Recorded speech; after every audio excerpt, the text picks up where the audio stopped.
Hi guys, and welcome to my channel. I'm gonna make this short. This is about online etiquettes. So I had an encounter. So I'm sharing my email with you guys, and you're emailing me questions, and I'm giving you answers. Because some things people don't want to put in the comment section. Some things are too personal. So that's why I give my email out there.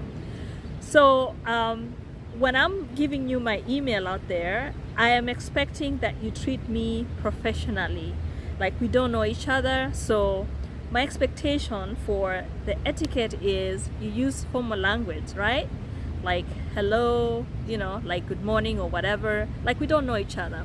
So I had an encounter. This woman, whose name I'm going to withhold, she was in so much of a hurry to get information from me. She wanted to know how she could come to America.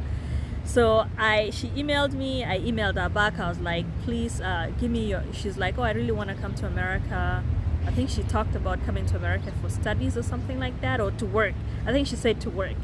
So my email was, hey, you know what, you're coming to work, can you please tell me your background?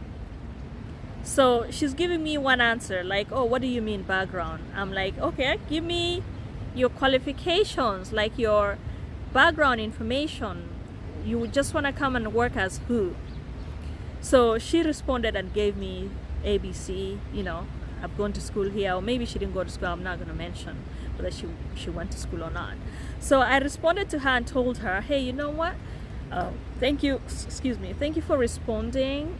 Give me some time. Let me think through this. Guess what she responded with? In the reference memo part, she's like, oh, what is there to think about? Just tell me. So I'm here if you are a relative of mine or someone who cares about your future.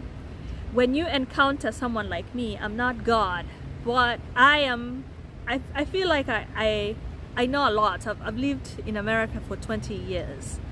So you can use me. You can use my experience. And I believe I know a lot. I know a lot, at least more than you do. But I expect you to have some etiquette, like one-on-one etiquette. So number one, when you write someone, this is just common knowledge, but I suppose it's not. When you write someone who you feel that they are in a place of power to help you get something that you want, possibly that is life-changing, I suggest that you be very respectful. And especially that I wasn't charging her. Really, I wasn't charging her. I was using my time, and I wanted to give her my honest opinion. I wanted to give her, like, I had to think through it. I'm like, okay, this lady has this, which is the best way I can advise her to come here. But she wanted an answer so quickly. And I'm finding this to be a trend, really. Like, people want answers so quickly. They want solutions so quickly. I understand, guys, that things are tough out there, especially in Kenya. Things are tough. I understand that. However, you need to know how to communicate with people online. Seriously, you do. Because I belong to this Facebook group called African Leading Ladies. And people go there to introduce what their services. It's a professional group of mostly Kenyans, or actually East Africans, who post things about, oh, I can coach doing this. There's a job available here. And people post saying, I'm looking for a job here. And sometimes I look through the responses to see how people communicate online. And it baffles me. It really baffles me. If I were you, I'm going to give you a tip. Tip number one, communicate formally, be respectful, and so be formal in your language, be respectful, and don't be in a hurry, like as in gimme. And if somebody is posting something online, I think I've seen this, somebody posting about a job, and they've given like you need to do A, B, C, D. And then I see responses. I sometimes see responses, people saying in Swahili, aki unitafutie mimi ninataka uni hook up, as in hook me up. I'm like, hello, are we reading the same thing? The person has given you like, hey, you know what, this is what you need to do. And I think that is the culture that I always talk about, guys. I'm not attacking you, but I think there's a gap. I don't know, maybe because I've lived in this country too long, but I'm also looking at myself in the past. I don't think I was like that. If I haven't told you my story, I got like 80% scholarship when I first came to America, and I didn't know anyone in that college. Actually, I just applied and I asked for a scholarship, and one day this financial admission officer called me to her office, and then she told me, do you know why I gave you a scholarship? I'm like, no. She told me, because you are very professional. She didn't use the word professional. She said, because to me it sounded like you're very genuine about coming to America just for studies, and you just needed help on how to get your education. So I asked her to tell me more. She told me, you know, a lot of people, possibly from my country or from my continent, write letters, and they write like very sad stories, like begging and stuff like that. So I think I was aware a little bit that that's not how you talk. So when, I don't know, maybe I should do I should do a video on like really like deep etiquette, you know, like really be formal, be respectful, be patient, be thankful, and have something to offer. It's not just like coming saying, I want this, I want this, I want this, I want this. And then another thing that I am finding is people asking me, they're asking me, hey, how can I, guys asking me, giving me their information. It's the same thing. I tell them, hey, you know what, when somebody writes me, I'm like, give me your information, your background, so that I can make an informed decision on what type of visa I can recommend to you. And then after I've given them everything, one of the recommendation I always give, not always, but for single people who I feel like they don't have for single people, after I've read their email, they've told me their financial situation, they've told me their schooling situation, I give them an option of online dating. And I'm like, okay, you're single. One other way is use online dating apps and date Americans, fall in love, and they'll bring you here. And then somebody responds by saying, how about you? Are you single? So they're trying to come at me, wanting to date me. And I'm like, are you guys serious? Are we lacking boundaries or something? Are you serious? Are you serious? It is really discouraging that you're giving your time. You're giving your time. They're not paying you. You're not paying me. And I'm gonna start charging, actually. So I just give you like A, B, C. But then if it gets to a point where I have to do the work for you, I'm gonna have to charge you for it. But because I'm taking my time to give you this information, please be respectful. Don't cross that line asking the person if you can date them. Use formal language.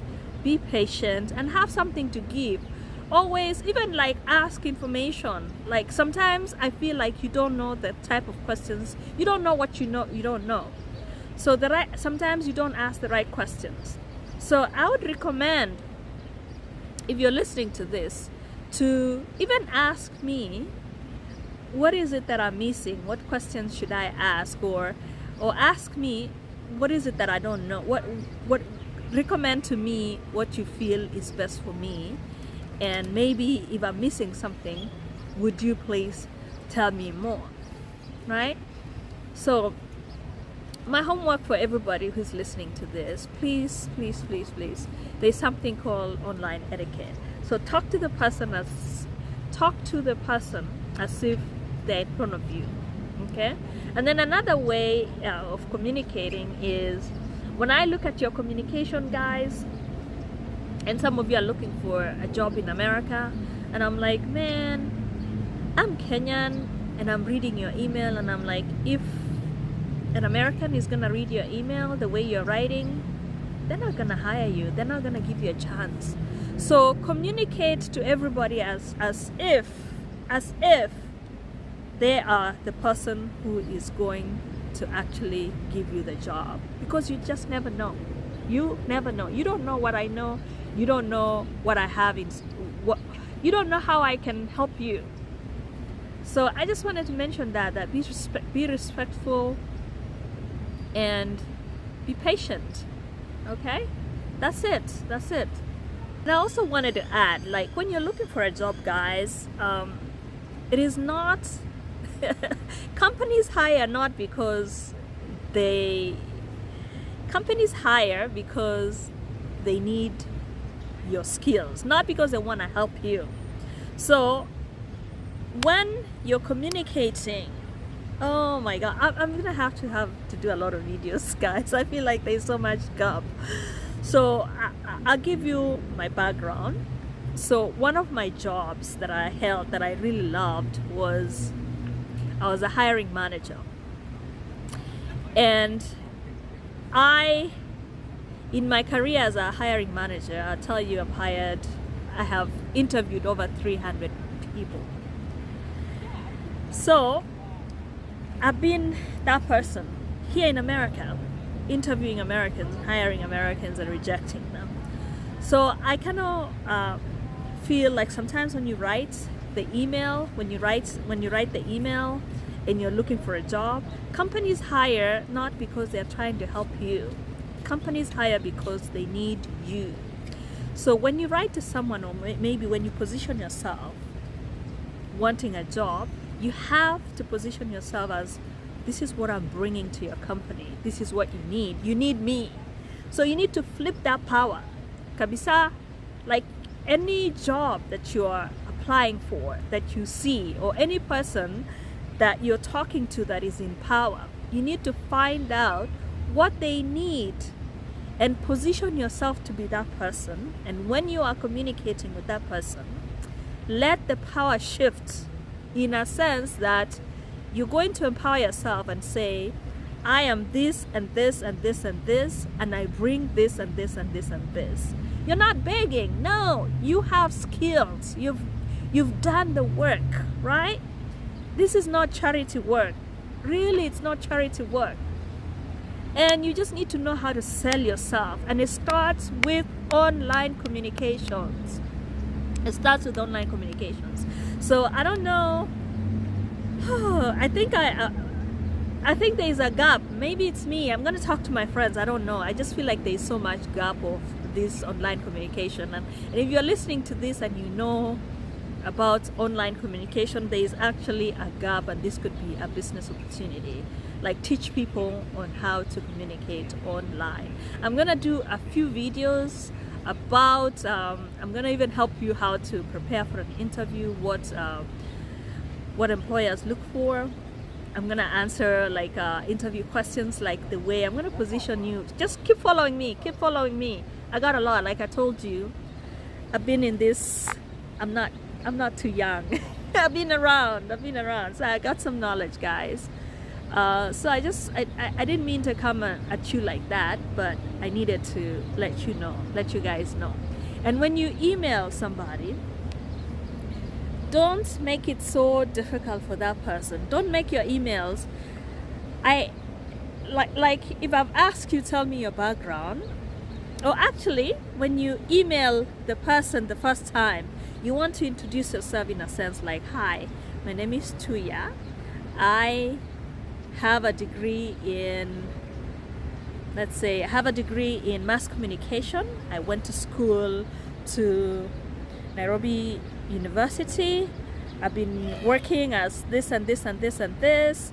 Just brag, talk about yourself in full. Like, give me context, give the person context. Like, I've done this type of work, and this is what I'm willing to do, this is what I'm looking for, and I'm open for this and this and this.